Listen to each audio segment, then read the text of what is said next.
The warnings had been there long before Officer Nate Calloway ever held the key. $800 for a forest cabin. Everyone in town called it haunted, cursed, a place no owner walked away from unchanged.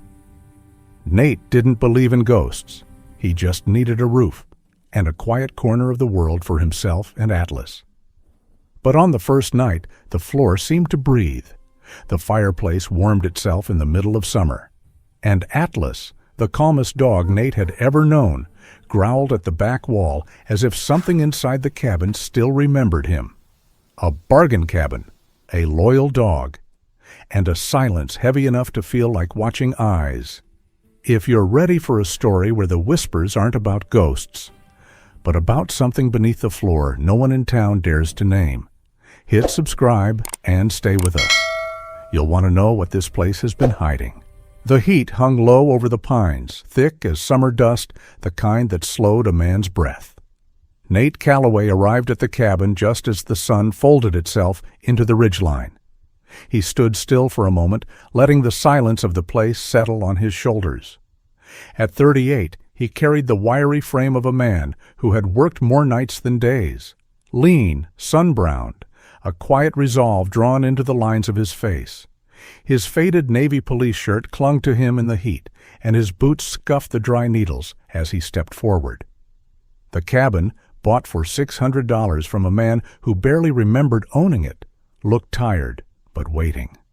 Nate understood that feeling more than he wished to admit. Atlas moved beside him, a large, powerfully built Catahoula leopard dog, blue merle fur rippling with each careful step. The dog paused near the porch, nose lifted, as if scenting an old memory hidden somewhere in the wood. Inside, the air was thick, heavier than it should have been. The stone fireplace exhaled a faint smell of moisture, something cold and strange for a summer evening that burned at 35 degrees. Nate placed a hand on the rough mantel, letting the coolness of the stone seep into his palm. A man didn't forget sensations like that, not when he had spent too many years learning to read rooms, read danger, read people's ghosts long before they spoke. He wondered what kind of life had passed through here, who had sat by the hearth, who had left in silence, and who had simply disappeared. This was supposed to be a fresh beginning, a place to rebuild his footing after years of low pay, long shifts, and an apartment he could barely afford. Yet something in the cabin whispered of stories unfinished. The growl came soft at first, a low tremor in Atlas's chest. Nate turned sharply. The dog had pressed forward, shoulders rising, body pulled taut toward the back door. The evening light, turning amber at the edges, fell across the dusty floor as Atlas pushed outside. Nate followed, careful, steady. Behind the cabin, the summer wind carried the smell of sunburnt soil and old leaves. And beneath them, footprints. Faint, thin, slanted like someone elderly had passed through long ago, but not long enough for time to erase them fully. Nate crouched, tracing a finger through the dust where the prints sloped. Atlas circled once, then twice, tail stiff, nose brushing the trail that led deeper into the bramble. The forest breathed hot and slow, but the footprints felt cold, unsettling. Nate straightened, listening to the vast quiet. Sometimes a man didn't need a flashlight to know something was wrong. Sometimes all it took was a dog's warning and the feeling in one's bones. He placed a steady hand on Atlas's back. "We'll figure it out," he murmured, not sure if he meant the cabin or the life ahead. And in the fading light, that simple promise felt like enough. For now, the morning light came soft and pale, drifting over the town like a tired memory. Nate Calloway stepped into the small general store with the quiet caution of a man who knew how silence could answer more than words. His faded navy shirt still carried the warmth of the walk from the cabin, and Atlas waited outside under the patch of shade near the soda machine. The clerk looked up only briefly before dropping his gaze, as if the very mention of that cabin stole the air from his lungs. Nate asked once, gently, if anyone knew its history. The silence that followed pressed against him like a wall. It wasn't fear he heard in their voices. It was something older, thin, like stretched paper, ready to tear. Then an old man emerged from the back room. Murphy, thin shoulders, sunken cheeks, white stubble, and a shirt that had seen too many summers. His voice rasped softly as he motioned Nate aside, away from listening ears. "You bought a place no one touches," he said, folding his trembling hands. "The owner didn't just disappear, son. He was taken by something he tried to warn us about." Murphy slipped something from his pocket, a USB wrapped in a torn piece of tissue, yellowed from time. "This was pushed under my door 12 years ago. I never had the courage to open it." Nate felt the weight of it, far heavier than its size. Back at the cabin, the heat clung to the walls like breath trapped too long. Nate sat on the edge of the old wooden table, phone in hand, USB connected by a frayed adapter. Atlas lay on the floorboards but kept his head raised, alert to every shift of air. The recording began with static, thin, hesitant. Then the voice came through. Elden Ward. A man Nate had never met, yet the tremble in his tone made him feel oddly close. Elden sounded like someone speaking from the last room of his life, every word pulled up from fear. "If you're hearing this, I'm gone," the man whispered. "I found something they mean to bury forever. They think I don't know they're watching the cabin. They're coming closer. I hear them outside, behind the back window." The message cut off abruptly, as if swallowed by something larger than the man himself. Nate froze, the phone heavy in his grip. The air inside the cabin shifted, like a breath drawn by someone unseen. Atlas rose first. A single growl rolled from his chest, deeper than the night before. He stepped toward the back window, muscles coiled, blue merle fur bristling under the summer heat. Nate followed slowly, each footstep soft, deliberate. Through the thin glass the woods seemed still, but not silent. He felt the weight of Eldon's final words settling into him, threading between the boards, clinging to the stone hearth, filling the spaces he had hoped would hold peace. Perhaps a man didn't choose the burdens placed in his path, Nate thought, but he chose the courage to face them. He placed a steady hand on Atlas's shoulder. Whatever was waiting, beyond that window, they would meet it together. The afternoon heat settled low inside the cabin, thick as breath against old wood. Atlas moved first. The big Catahoula, blue merle fur shifting in the sunbeams, stepped toward the stone fireplace with a kind of careful certainty. Nate Calloway watched him, one hand resting on the table where the USB still lay. At first, he thought the dog was searching for water. But then Atlas lowered his head, inhaled, and pressed his paw hard against one stone near the base. Nate knelt beside him, the heat pooling around his shoulders. The stone felt wrong beneath his fingertips, colder than the others, as if it had spent years holding its own secret. He pushed lightly, then harder, until the edge shifted. Dust lifted into the air like old breath, and in that rising cloud, Nate felt something stir in himself too, a sense that he was no longer alone with the echoes of Elden Ward. When Nate pried the stone free, the floor beneath exhaled heat from the hollow space below. Atlas stepped back, head low, waiting. Nate leaned closer and saw the cutout pit, barely a meter deep, narrow and cramped, shaped like a grave for paper instead of bones. Inside lay a metal container with a bent lock, its lid warped. Beside it, soil samples sealed in old plastic, their colors wrong, an unhealthy brownish gray. A stack of photographs curled at the edges showed the same thing again and again, pipes running from Silver Ridge mining toward the creek bed, the water darkened as though bruised. Nate lifted them slowly, the heat slipping along his neck. Each picture was a line in a story someone tried to bury. The journal was what held him longest. A small notebook, corners softened, the cover stained and stiff with dried blood.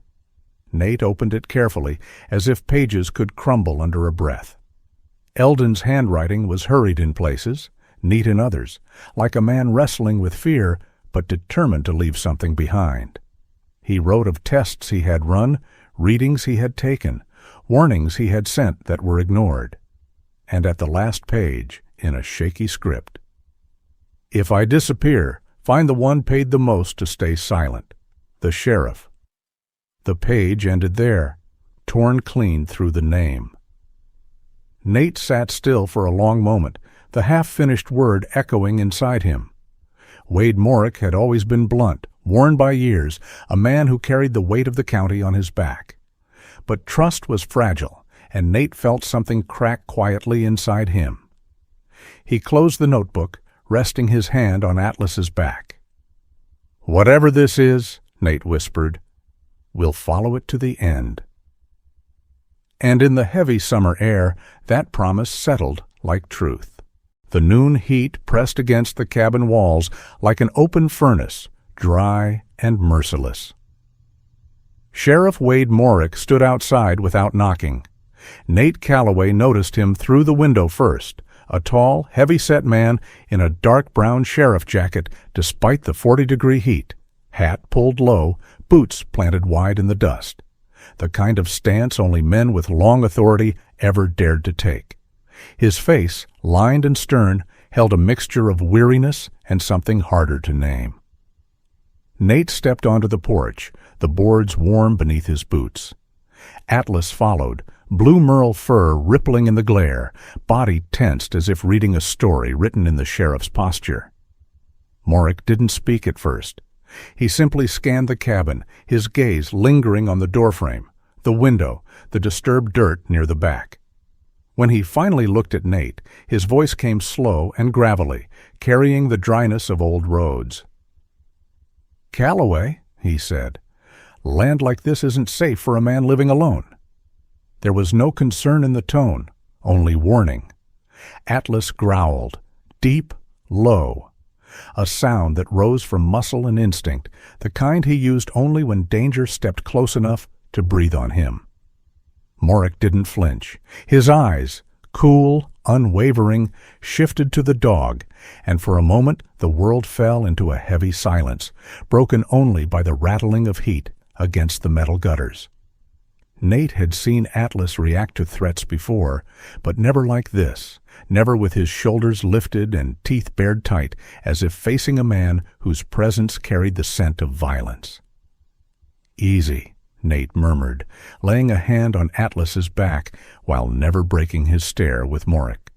The sheriff only tilted his head slightly, as though the reaction confirmed an expectation. "If I were you," he said, the words slow as dust drifting, "I'd leave before the wrong people take interest." Nate didn't move. "What do you know about Elden Ward?" he asked, steady and calm. A small question, but in it carried the weight of the journal, the photographs, the torn page whispering accusations. Morrick's jaw tightened, a flicker, nothing more, before he shrugged with practiced indifference. "Man got himself lost," he answered. "Nothing worth stirring up." He tipped his hat and walked back to his vehicle. The engine coughed, then roared to life, dust lifting behind him. Nate stood in the heat until the sound faded. When he turned to head inside, Atlas followed close, still stiff. Then Nate saw it. One tire of his own patrol truck, slashed clean through, rubber peeled like old skin. The cut was precise, deliberate. For a long moment, Nate stood beside the wounded truck, hand resting on the warm metal. There were truths a man didn't need spoken aloud, and some enemies revealed themselves not through confession, but through the quiet harm they left behind. He whispered to Atlas, "We know enough now." And under the burning summer sun, that quiet statement became a vow. The summer night lay heavy on the cabin, still as a held breath. Nate Calloway lay awake on the thin mattress, the heat pressing against his skin like a weight. Outside, the world felt muted. No wind through the pines, no rustle of grass, only the slow hum of darkness settling in.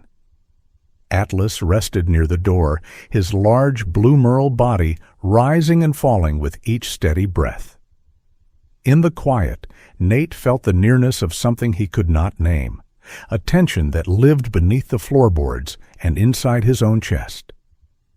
The events of the day, Morik's stare, the slashed tire, the torn journal, turned over in his mind like stones he could not set down. He closed his eyes, but the silence carried something new. Footsteps, soft, measured, deliberate. They creaked along the porch boards as though searching for a path inward. Nate opened his eyes again. The night had shifted. Atlas rose before Nate could move. A low growl rolled through the dog's chest, deeper than warning, almost a promise. Nate reached for the flashlight with one hand, his other settling near the holster at his waist. The doorknob rattled softly. Then a click. The thin wood of the door shuddered under pressure. 3 shadows slipped inside, shapes bending with purpose. Men. One tall, shoulders sharp, another crouched low, the third moving with fast, nervous energy. Before Nate could speak, Atlas lunged, muscles coiled and powerful as he threw himself between Nate and the intruders. The knife flashed, thin, bright, cruel under the dim cabin light.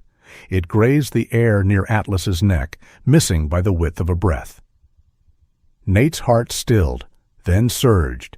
He fired once into the ceiling, loud, firm, a command to halt more than a threat to kill. The sound broke the night open. The intruders froze. Dust rained from the rafters. One man swore under his breath. Another grabbed the third by the shoulder, and then words, hot, hurried, and unguarded, spilled out into the darkness. Morik said he still hasn't found the pit, the tallest hissed, but I saw the stone cover myself. The truth fell like a weight across the room. The men staggered back, retreating toward the door, their boots thumping against the wooden floor. Within seconds, they slipped into the night, swallowed by the trees and the heat and the suffocating quiet. Nate stood still for a long moment, the gun falling gently to his side, his breath trembling in his chest. Atlas pressed against him, warm and solid, grounded in a way the world no longer was. 2 truths settled inside Nate like anchors. Morik wanted the evidence destroyed, and the secret beneath the cabin was no longer hidden. Time had narrowed around him, but he was not alone. The dawn light crept gently through the trees, soft as worn linen. Nate Calloway sat on the porch steps, elbows on his knees, breath slow and tight. The events of the night still clung to him like heat that refused to lift. Atlas rested by his feet, the big Catahoula's blue merle coat rising and falling with uneven breaths. Every so often the dog shivered, not in fear exactly, but in the kind of vigilance that lives inside an animal long after danger has passed. Nate smoothed a hand along his back. "Easy," he murmured, but even he didn't believe the word. Not fully. The world had shifted, the ground beneath him had changed shape, and a man alone could only steady himself for so long. Sawyer Kent arrived just past sunrise, the sound of his truck rolling slowly over gravel. He stepped out with the calm care of someone who knew how violence lingered in the air after intruders fled. Sawyer was in his mid-30s, tall, shoulders built from years of field work, wearing his brown deputy shirt and khaki duty pants. Dust settled on his boots. His face, usually quick to grin, held worry that deepened the lines near his mouth. "Nate," he said softly, voice steady but weighted. "You look like you've been through hell." Nate told him everything. The trespassers, the knife, the phrase about the stone cover, the slashed tire, and Morik's warning that wasn't a warning at all. As the story unfolded, Sawyer's expression changed. First confusion, then dread, then something closer to shame. He lowered himself onto the porch railing and rubbed a hand across his jaw. 3 years ago, he said quietly, I tried to start an inquiry into Silver Ridge's runoff. Next day, Morik pulled me off investigations, put me on patrol, told me to drop it." The truth hung between them like a heavy curtain neither man had the strength to lift alone. Sawyer looked at Atlas, noticing the faint tremor still running through the dog's body. Something hardened in him then. Resolve, maybe, or loyalty rising from a place deeper than duty. He reached into his pocket and handed Nate a small slip of paper, a number written in clean, careful handwriting. "Her name's Agent Marin Fox," he said. "Federal investigator. She's been chasing environmental crimes across 3 states. If anyone can help, it's her."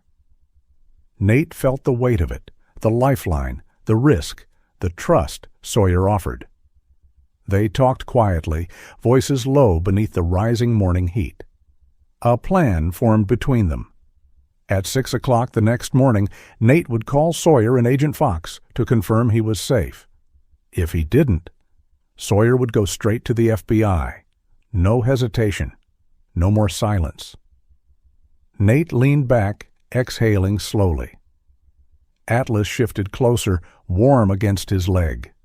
For the first time since arriving at the cabin, Nate felt the faint outline of hope. Not safety, but the promise of it. The storm gathered like a bruise over the mountains, thick and swelling with heat. Nate Calloway returned to the cabin with a purpose that felt heavier than the pack slung over his shoulder. The evidence inside, the photos, the soil samples, the bloodstained journal, was the only thing now standing between truth and the quiet burial of it. Atlas stayed close, his large blue merle frame brushing Nate's leg as they stepped through the door. The air inside carried a strange pressure, as though the storm outside had already found its way into the walls. Wind pushed against the windows, rattling the old nails. Nate kneeled by the hearth one last time, packing what he could into a waterproof bag. Thunder cracked, loud enough to shake dust from the rafters. In the sudden flash of light, Atlas lifted his head sharply, tail stiff, body bracing. Nate felt it too, the sense of being watched. The storm was not the only thing closing in. They arrived with shouting. Sheriff Wade Morrick stood at the edge of the clearing, dark jacket plastered to his heavy frame by the wind, hat pulled low as rain began to spit across the dirt. Behind him were 3 men, hard faces, movements sharp with purpose. Morrick's voice rose above the growing thunder. "Time to finish what never should have begun," he called out, just like Elden Ward. The words struck Nate like a blow, confirmation of what he already feared, but never wanted to hear said aloud. One of the men carried a red gas can, another flicked a lighter, the small flame trembling in the wind. Within seconds, the acrid smell of gasoline spread around the cabin. The lighter snapped. Fire leapt along the soaked earth, running fast, hungry. Atlas let out a long, desperate howl, a sound Nate had never heard from him, raw with heat and fear. Flames crawled up the porch boards as the storm roared to life overhead. Nate grabbed Atlas's collar and kicked the back door hard. The old hinges gave way with a cracking groan. Smoke closed in, thick and choking. They ran, Nate shielding Atlas with his own body as part of the shed collapsed in a shower of sparks behind them. Each breath burned his throat. Each step felt heavier than the last. When they stumbled into the open clearing, Morrick stood waiting, gun raised, expression carved from stone. Rain poured now, hissing against the flames and against Nate's skin. For a moment, Morrick's finger tightened around the trigger. He could have ended everything there, in the mud, in the storm, in that terrible half-second of choice. Then the sky split open with the beating rotors of a helicopter. A blinding searchlight cut through the smoke. "FBI, drop the weapon!" a voice thundered through the loudspeaker. Nate blinked through the rain. Sawyer Kent stood below the beam, soaked, shouting, "Nate, over here!" In that single moment, amid fire, storm, and the roar of federal engines, Nate understood something simple and profound. Sawyer had saved his life before he ever heard the gunfire. Morning came soft and silver, the kind of light that rests gently on old wounds. For the first time in months, the valley felt quiet. Not the uneasy quiet of fear, but the kind that settles after a long storm has finally burned itself out. Nate Calloway stood beside a row of federal trucks, watching as Sheriff Wade Morrick, older than he looked now, shoulders slumped, wrists bound, was guided into custody. The men from Silver Ridge Mining followed, their faces pale in the pale dawn. Agent Marin Fox, a woman in her early 40s with sharp eyes softened by exhaustion and purpose, stood nearby. Her dark blazer was streaked with dirt, hair pulled back in a quick knot, voice calm but resolute as she confirmed the last chain of custody documents. She carried the air of someone who had seen too many compromises and wasn't willing to allow another. For Nate, standing there with soot still clinging to his jacket, it felt unreal, like waking into someone else's ending. Yet beneath that strangeness lived a deep, steady relief. The truth was no longer buried underground. It was out here in the light. Later that week, confirmation came from Washington. The evidence in the hidden chamber was authenticated, every sample matched, every entry in Elden Ward's old notebook verified. Elden was no longer a forgotten name. He was recognized as a victim of corruption and environmental crime. The county held a brief ceremony, small, quiet, attended mostly by townsfolk whose voices had been ignored for too long. Nate stood in uniform, holding Atlas by a loose lead, listening to words that sounded heavier than the podium could carry. People shook his hand, thanked him, called him brave. But bravery was never what he felt. Mostly it was the ache of carrying someone else's truth until help finally arrived. Mostly it was the simple need to do right by a man who never had anyone left to speak for him. And every time Nate looked down, he saw Atlas, big, sturdy, always watchful, sitting close like a shadow that had learned warmth.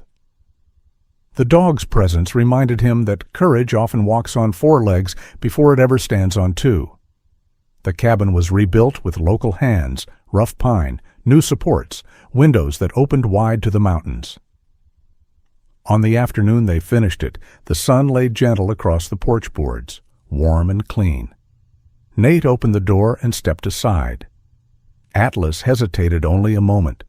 The big Catahoula leopard dog walked in cautiously, sniffing along the fresh wood, the corners, the small table Nate had sanded himself.